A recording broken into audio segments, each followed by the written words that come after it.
여러분 안녕하십니까? 뉴스데스크 제주를 시작하겠습니다. 잎이 완전히 시들기 전에 떨어지는 특성이 있는 동백꽃은 4.3 당시 힘없이 쓰러져간 희생자에 비유돼 제주 4.3을 상징하는 꽃이 되었는데요. 지난해 동백꽃 배지 달기에 이어 올해는 4.3 평화공원에 동백나무를 심는 기증운동이 시작됐습니다. 김찬년 기자가 보도합니다. 과수원 입구에 동백나무를 키우고 있는 정경순 씨. 붉게 핀 동백꽃을 보며 4.3 당시 돌아가신 아버지를 그리워했습니다. 20년 넘도록 정이 든 나무지만 정 씨는 동백나무를 기증받는다는 소식에 누구보다 먼저 신청했습니다.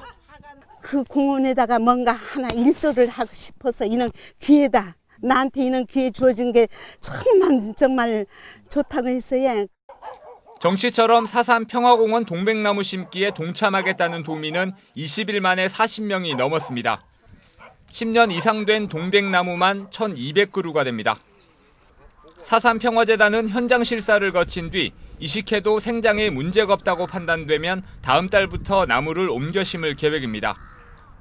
공원 내 8곳에 두루 심어 4.3 평화공원을 동백꽃의 명소로 만들고 방문객 모두가 동백꽃을 보고 4.3의 의미를 되새기게 하겠다며 연중 동백꽃 기증을 받고 있습니다.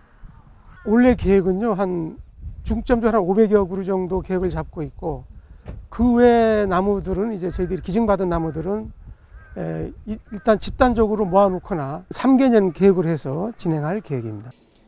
평화공원에 심는 동백나무는 제주 토종으로 4월 말까지 꽃이 피기 때문에 오는 71주년 4.3 추념식부터 동백꽃을 볼 수 있을 것으로 보입니다. MBC 뉴스 김찬년입니다. 제2공항 기본계획 용역 중단을 요구하는 결의안에 도의원들이 대거 서명을 철회해 통과가 불투명해졌습니다. 정민구 도의원은 제2공항 입지 선정에 대한 의혹이 해소되고 충분한 공론화를 거칠 때까지 기본계획 용역을 중단하라는 내용의 결의안을 발의해 도의원 18명의 서명을 받고 제출했습니다. 그러나 당초 발의안에 서명했던 도의원 30명 가운데 12명이 서명을 철회한 것이어서 본회의에 상정되더라도 통과를 장담하기는 어려운 상황입니다. 제주특별자치도의 분권 모델 추진 방안과 일정이 확정됐습니다. 대통령 소속 자치분권위원회는 지난 22일 정부 종합청사에서 회의를 열어 지방정부의 형태와 계층 구조, 선거제도 등을 스스로 결정하는 분권 모델과 자치경찰제 완성도 제고 등을 위한 제도 개선 방안을 올해 말까지 마련하기로 했습니다. 주민 중심의 분권 모델 과제는 내년까지, 자기결정권 부여 등은 오는 2022년까지 완성을 목표로 하고 있습니다. 이에 따라 행정체제 개편과 선거제도에 대한 논의가 더욱 활발해질 것으로 예상됩니다. 축산 악취에 따른 민원이 끊이질 않으면서 제주도가 악취 관리 지역을 지정하는 등 대책 마련에 나섰지만 일부 농가에서는 부당하다며 소송을 제기한 상황인데요. 악취 저감 시설을 통해 생산성까지 높인 농가를 이소연 기자가 다녀왔습니다. 돼지 2,700마리를 키우고 있는 서귀포시 남원읍의 한 양돈 농가. 돈사 9개 동 모두 창문 없이 막혀 있습니다. 이처럼 돈사의 창문을 없애고 냉난방과 환기 시설을 갖춰 돈사에서 발생한 먼지와 악취가 외부로 바로 나가는 것을 차단했습니다. 가축 분뇨를 모아 액비로 만들고 직접 배양한 미생물을 돈사에 뿌려 냄새 발생이 크게 줄면서 지난해 제주도로부터 냄새 저감 우수 농가로 선정됐습니다. 냄새를 유발하는 암모니아 등 복합 악취를 측정해봤습니다. 악취 세기는 2로, 기준치 15를 크게 밑도는 수치입니다. 축산 환경이 개선되면서 폐사율도 크게 감소했습니다. 한 달에 3-4건 정도 발생하던 민원이 공사 후에는 이제 한 건도 없게끔 바뀌게 됐습니다. 그리고 이제 이런 시설을 하게 됨으로써 이제 농장 안에 가스와 냄새가 없어지게 되니까 돼지들의 환경이 좋아지면서 이제 생산성도 높아지고 그로 인해서 농장의 수익도 같이 많이 올라가게 됐습니다.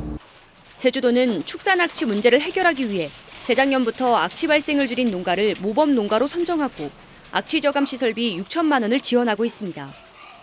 하지만 현재 선정된 농가는 단 2곳.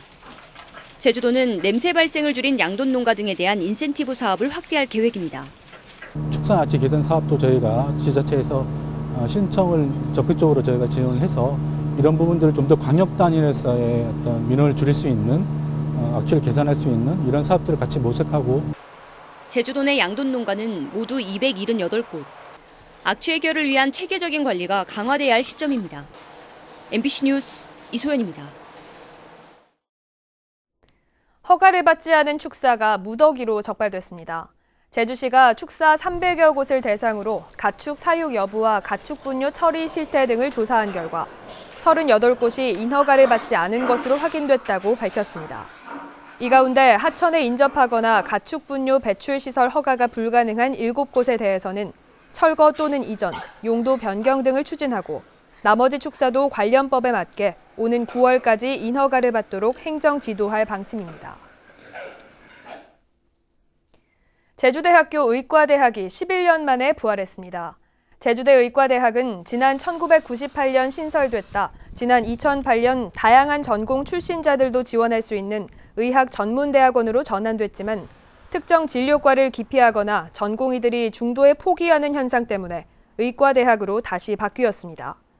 제주대 의과대학은 올해 석사과정 20명과 의예과 40명을 뽑고 내년부터는 석사과정은 뽑지 않고 의예과 40명만 뽑습니다. 올봄 황사가 평년보다 많을 것으로 예측됐습니다. 제주지방기상청은 봄철 기상전망 자료를 통해 황사 발원지인 내몽골과 중국 북동부 지역의 겨울철 강수량이 적어 제주의 황사 발생 일수는 평년 4.5일보다 많겠다고 전망했습니다. 강수량은 평년과 비슷하거나 많겠으며 기온은 평년과 비슷하거나 높겠지만 일교차가 가장 큰 시기인 만큼 건강관리에 유의해달라고 당부했습니다. 오늘 새벽 2시 10분쯤 서귀포시 안덕면 상창리 중산간도로에서 25살 박모 씨가 몰던 승용차가 가드레일을 들이받은 뒤 불이 났습니다. 불은 15분 만에 꺼졌고 혼자 타고 있던 박 씨는 차에서 빠져나와 인명피해는 없었습니다.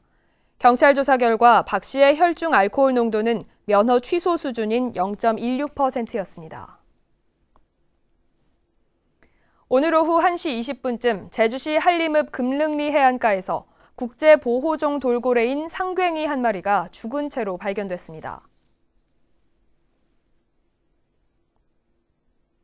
뉴스데스크 제주였습니다. 여러분 고맙습니다.